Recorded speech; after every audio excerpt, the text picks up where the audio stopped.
સંહારે સંવંત 1876ના ચૈત્રવદી અમાસને દિવસ રાત્રિને સમય સ્વામી શ્રી સજાનંદજી મહારાજ શ્રી ગઢડા મધ્યે દાદા ખાચરના દરબારમાં પોતાના ઉતારાને વિશે ઉત્તરાદે 12 ઓરડાની ઓસરીએ વિરાજમાન હતા ને શ્વેત ખેસ પહેર્યો હતો અને શ્વેત ચાદર ઓઢી હતી તથા શ્વેત ફેંટો મસ્તક ઉપર બાંધ્યો હતો અને પોતાના મુખારવિંદની આગળ મુક્તાનંદ સ્વામી આદિક મોટેરા સાધુ 4 તથા 50 ને આશરે હરિભક્તની સભા ભરાઈને બેઠી હતી.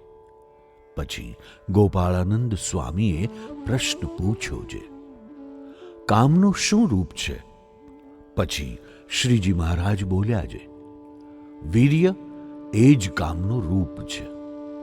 પછી આશંકા કરી છે, વીર્ય તો 7 ધાતુ માહિલો એક ધાતુ છે, માટે એ જ કામનું રૂપ કેમ કહેવાય? અને તે વીર્યની ઉત્પત્તિ શાણે કરીને છે?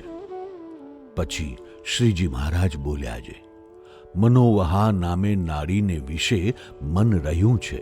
તે મનને વિશે જ્યારે સ્ત્રી સંબંધી સંકલ્પ થાય છે ત્યારે જેમ દહીં હોય તે રવાઈએ કરીને મથાય ત્યારે ઘી હોય તે સર્વ ઉપર તરી આવે છે, તેમ સ્ત્રી સંબંધી સંકલ્પે કરીને વીર્ય જે તે શરીરમાંથી મથાઈને મનોવહા નાડીને વિશે ભેળું થઈને શિશ્ન દ્વારે આવે છે.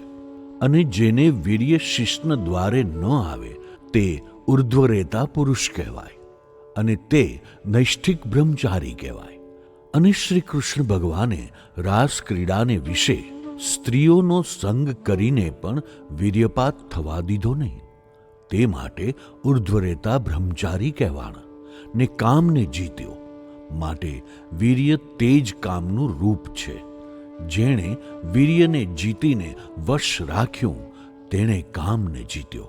પછી વળી ગોપાળાનંદ સ્વામીએ પૂછ્યું છે, જ્યારે એ દેહને બાળી દે છે ત્યારે સપ્તધાતુ દેહ ભેળા બળી જાય છે. માટે જો વીર્ય જ કામનું રૂપ હોય તો દેહ ભેળે વીર્યને બળવે કરીને કામ પણ બળી ગયો જોઈએ. ત્યારે એ જીવ બીજા દેહમાં જાય છે ત્યારે કામના કેમ ઉદય થાય છે? પછી શ્રીજી મહારાજ બોલ્યા છે, સૂક્ષ્મ દેહ ભેળું વીર્ય રહે છે. તે સૂક્ષ્મ દેહને યોગે કરીને સ્થૂળ દેહ ઉદય થઈ આવે છે. જેમ ભૂત હોય તે સૂક્ષ્મ દેહ પ્રધાન હોય, પછી સૂક્ષ્મ દેહમાંથી સ્થૂળ દેહને ધરીને સ્ત્રીનો સંગ કરે છે અને તે સ્ત્રીને ભૂત થકી બાળક ઉત્પન્ન થાય છે. માટે સૂક્ષ્મ દેહ ભેળું જ વીર્ય રહે છે. પછી વળી ગોપાળાનંદ સ્વામીએ પૂછ્યું છે, શિવજી ઉર્ધ્વરેતા હતા પણ મોહિની રૂપને જોઈને વીર્યપાત થયો. તેમ જેના દેહમાં વીર્ય હોય અને તેને જાગ્રતમાં અથવા સ્વપ્નમાં સ્ત્રીનો યોગ થાય ત્યારે વીર્યપાત થયા વિના રહે નહીં. માટે જ્યાં સુધી દેહમાં વીર્ય હોય ત્યાં સુધી નિષ્કામી કેમ કહેવાય? પછી શ્રીજી મહારાજ બોલ્યા છે, શિવજીને પણ એટલી યોગ કળામાં ખોટ કહેવાય છે. અને જેને જાગ્રત અથવા સ્વપ્નને યોગે કરીને સ્ત્રીના સંકલ્પ થકી વીર્યપાત થાય તો તેને પાકો બ્રહ્મચારી કહેવાય નહીં. માટે આ સંસારમાં દ્રઢ બ્રહ્મચર્યવાળા તો એક નરનારાયણ ઋષિ છે અને તે નરનારાયણનો આપણે આશ્રય છે. તેના પ્રતાપ થકી ધીરે ધીરે એ નરનારાયણનું ભજન કરીને આપણે પણ એ સરખા જ નિષ્કામી થઈશું. અને દેહમાં જે વીર્ય રહે છે તેને બાળી નાખવાને અર્થે યોગી કેટલાક પ્રકારનો યત્ન કરે છે. અને શ્રી કૃષ્ણ ભગવાને સ્ત્રીઓને સંગે રહીને નૈષ્ઠિક બ્રહ્મચર્ય રાખ્યું. તે એવું સામર્થ્ય તો ભગવાનમાં જ હોય, પણ બીજાથી એમ રહેવાય નહીં. માટે બીજા યોગીને તો જાગ્રતમાં અથવા સ્વપ્નમાં સ્ત્રીનો સંકલ્પ ન થાય એવું યત્ન કરવું. પછી શુક મુનિએ પૂછ્યું છે, દ્વારિકામાં 16,108 જે ભગવાનની સ્ત્રીઓ હતી તેમાં એક એક સ્ત્રીને વિશે 10 પુત્ર અને એક પુત્રી થઈ એમ પણ કહ્યું છે. તેનું કેમ સમજવું? પછી શ્રીજી મહારાજ બોલ્યા છે, દ્વારિકાની વાત બીજી છે અને વ્રજની બીજી છે. દ્વારિકામાં તો ભગવાન સાંખ્ય મતને આશ્રયા હતા અને સાંખ્ય મતવાળો હોય તે દેહ, ઇન્દ્રિયો, મન એ સર્વે થકી પોતાનું સ્વરૂપ ભિન્ન સમજે અને સર્વ ક્રિયાને કરતો થકો પોતાને અકર્તા સમજે અને તે ક્રિયાએ કરીને હર્ષ શોકને પામે નહીં. એ મતને ભગવાન આશ્રયા હતા. માટે ભગવાનને નિર્લેપ કયા અને ભગવાન દ્વારિકામાં જે સાંખ્ય મતને આશ્રયા હતા તે મત તો જનક જેવા રાજાઓનો છે. જે રાજા ગૃહસ્થાશ્રમમાં રહીને પ્રભુને ભજે તે જ સાંખ્ય મતને અનુસરે. એમ ભગવાન પણ ગૃહસ્થાશ્રમમાં હતા અને દ્વારિકાના રાજા કહેવાતા હતા. માટે સાંખ્ય મતને અનુસર્યા થકા એમ નિર્લેપ હતા અને વૃંદાવનને વિશે તો યોગ કળાને આશ્રયા હતા.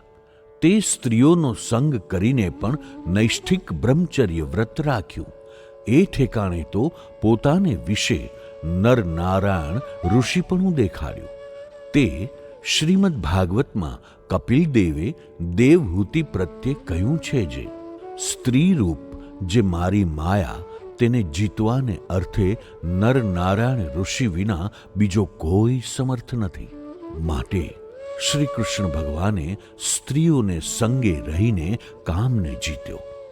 અને જ્યારે દુર્વાસા ઋષિ આવ્યા ત્યારે ભગવાને સર્વે ગોપીઓને અન્નના થાળ ભરાવીને મોકલવા માંડી. ત્યારે ગોપીઓ બોલી છે, અમે યમુનાજી કેમ ઉતરીશું? પછી શ્રી કૃષ્ણ ભગવાને કહ્યું છે, યમુનાજીને એમ કહેજો છે, જો શ્રી કૃષ્ણ સદા બાળ બ્રહ્મચારી હોય તો અમને માગ દેજો. પછી ગોપીઓએ એમ કહ્યું ત્યારે યમુનાજીએ માગ દીધો.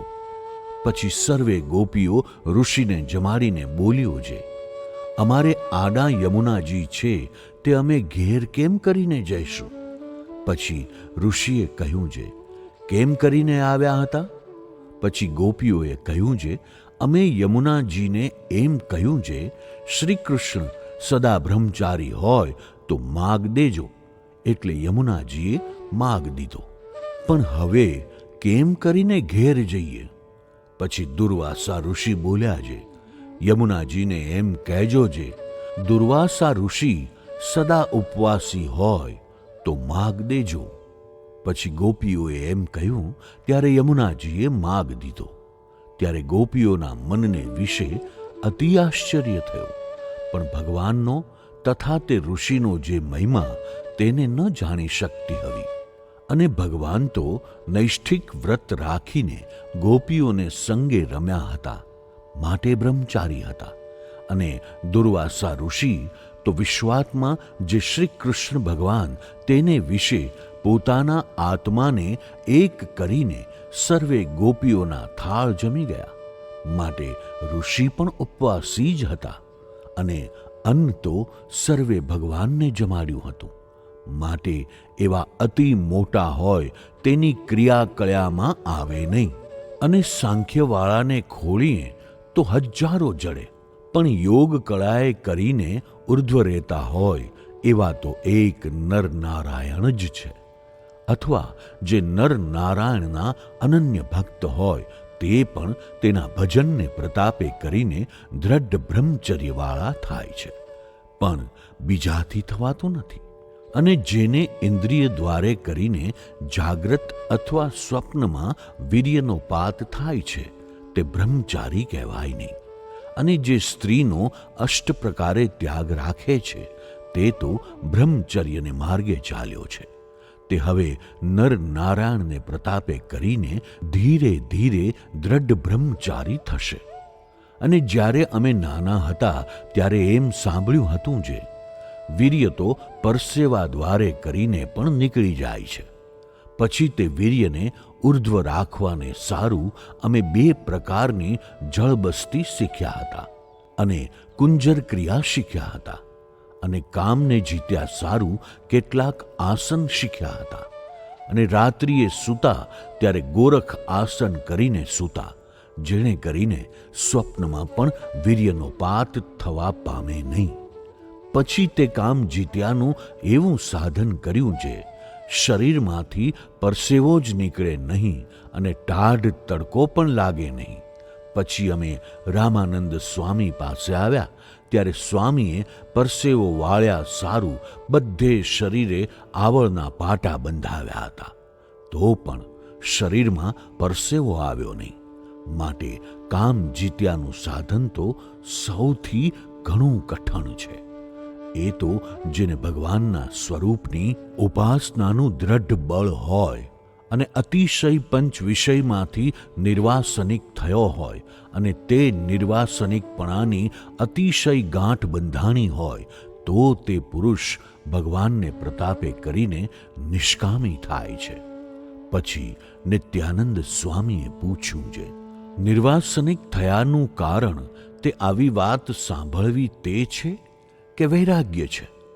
પછી શ્રીજી મહારાજ બોલ્યા છે, વૈરાગ્ય તો એકલો ટકી શકે નહીં, અંતે જતો નાશ થઈ જાય છે. અને જ્યારે આત્મનિષ્ઠા હોય અને ભગવાનની મૂર્તિનું યથાર્થ જ્ઞાન હોય, પછી એમ વિચારે છે, હું તો આત્મા છું, સચ્ચિદાનંદ રૂપ છું, અને પિંડ બ્રહ્માંડ તો માયિક છે ને નાશવંત છે, માટે હું ક્યાં ને એ પિંડ બ્રહ્માંડ ક્યાં? અને મારા ઈષ્ટદેવ જે પુરુષોત્તમ ભગવાન, તે તો અનંત કોટી બ્રહ્માંડના આધાર જે અક્ષર, તે થકી પણ પર છે. તે ભગવાનનો મારે દ્રઢ આશરો થયો છે. એવા વિચારમાંથી જે વૈરાગ્ય ઉદય થાય, તે વૈરાગ્ય જ્ઞાને યુક્ત કહેવાય, ને એ વૈરાગ્યનો કોઈ કાળે નાશ થાય નહીં. જેમ અગ્નિ બળતો હોય તેને માથે જળ પડે તો ઓલાઈ જાય, અને વડવાનળ અગ્નિ સમુદ્રને વિશે છે, તે જળનો ઓલાવ્યો ઓલાતો નથી. તેમ જે જ્ઞાને યુક્ત વૈરાગ્ય છે, તે તો વડવાનળ અગ્નિ તથા વીજળીનો અગ્નિ તેવો છે. તે કોઈ કાળે ઓલાય નહીં, અને તે વિના બીજા વૈરાગ્યનો તો વિશ્વાસ આવે નહીં. અને અમારો જે વૈરાગ્ય, તે તો જેવો વીજળીનો અગ્નિ તથા વડવાનળ અગ્નિ તે સરખો છે. તે અમારા સ્વભાવને તો જે અતિશય અમારા ભેળા રહ્યા હશે તે જાણે છે, અને જે છેટે રહે છે તેને અમારો સ્વભાવ જાણ્યામાં આવતો નથી. અને આ મુકુંદ બ્રહ્મચારી છે તે ભોળા જેવા જણાય છે, તો પણ અમારા સ્વભાવને યથાર્થ જાણે છે. જે મહારાજ તો આકાશ જેવા નિર્લેપ છે, અને એમને કોઈ પોતાનું પણ નથી અને પારકું પણ નથી. અને એવી રીતે એ જો અમારા સ્વભાવને જાણે છે, તો જેવા ઈશ્વરમાં ગુણ હોય તેવા ગુણ બ્રહ્મચારીમાં વર્તે છે, અને અંતર્યામી સૌમાં રહ્યા છે.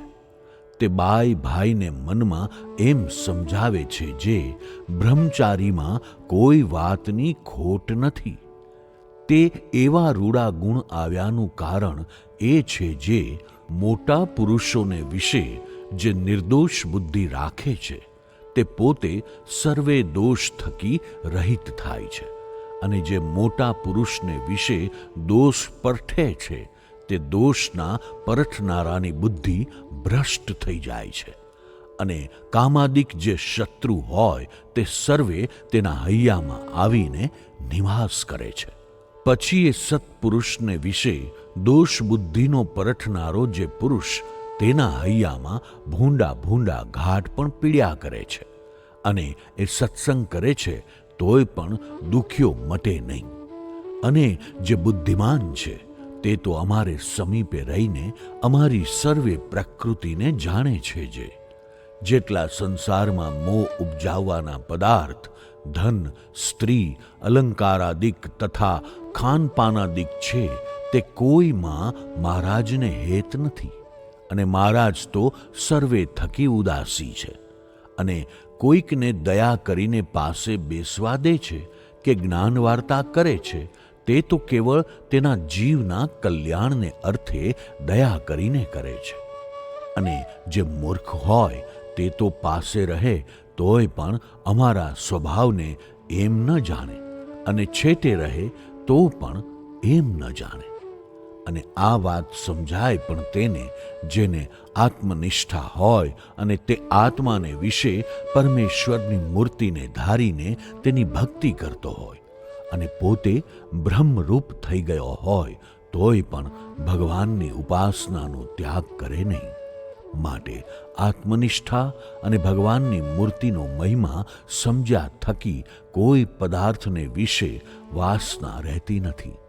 અને વાસના ટળ્યા પછી જેવું પોતાના દેહનું પ્રારબ્ધ હોય તેવા સુખ દુઃખને ભોગવે ખરો, પણ ઇન્દ્રિયોની તીક્ષ્ણતા મટી જાય છે. અને મનોમય ચક્રની જે ધારા તે તો ઇન્દ્રિયો છે, તે જ્યારે બ્રહ્મ અને તેથી પર જે પરબ્રહ્મ તેનું સાક્ષાત દર્શન થાય છે ત્યારે બુઠ્ઠીઓ થઈ જાય છે.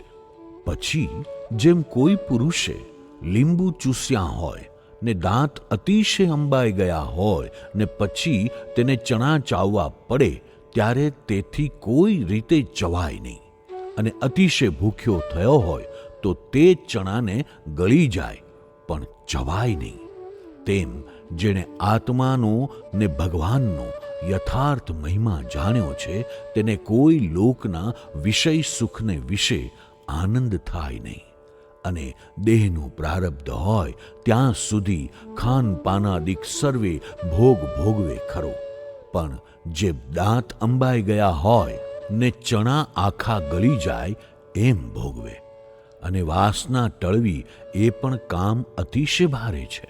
વાસના તો સમાધિનિષ્ઠ થાય તો પણ રહી જાય છે, અને સમાધિ થયા કેડે તો બ્રહ્મના સ્વરૂપમાંથી દેહમાં કોઈ રીતે અવાતું નથી.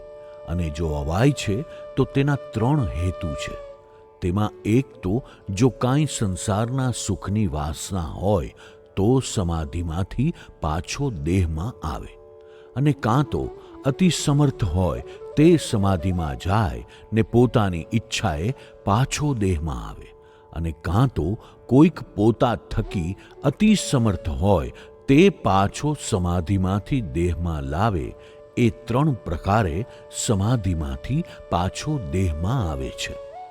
અને જ્યારે સમાધિ થાય છે અને તેમાં બ્રહ્મનું દર્શન થાય છે ત્યારે કોટી કોટી સૂર્ય સરખો બ્રહ્મનો પ્રકાશ દેખીને જો થોડી સમજણ હોય તો પ્રત્યક્ષ પુરુષોત્તમ ભગવાનની જે મૂર્તિ છે તેને વિશે ન્યૂનપણું સમજે અને બ્રહ્મમાં અધિકપણું માની લે. એટલે ઉપાસનાનો ભંગ થયો. માટે પ્રત્યક્ષ મૂર્તિને વિશે અતિ દ્રઢ નિશ્ચય થયો જોઈએ તો સર્વે કામ સરે.